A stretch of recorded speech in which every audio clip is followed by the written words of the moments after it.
saņēmu šādu komentāru savam postam, kas akcentē to info, ka Vorens Buffets, pasaulē zināmākais investors, masīvi pārdod savas akcijas un šobrīd sēž apmēram uz 300 miljardiem naudas un gaida labākas iespējas, zemākas akciju cenas. Vai Vorens Buffets ir pasaulē lielākais ģēnijs, gudrākais investors, kuram visiem vajadzētu sekot un darīt tā, kā viņš dara?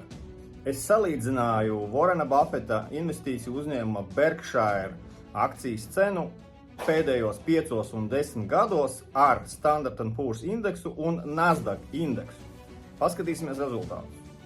Paskatoties indeksus, mēs redzam, ka Vorena Buffeta uzņēmumam ir sanācis dabūt labākus rezultātus nekā S&P indeks, bet viņam nav izdevies dabūt labākus rādītājus kā Nasdaq, jo, piemēram, 10 gados Nasdaq indeks ir audis pa 660%, bet Berkshire tikai pa 425%.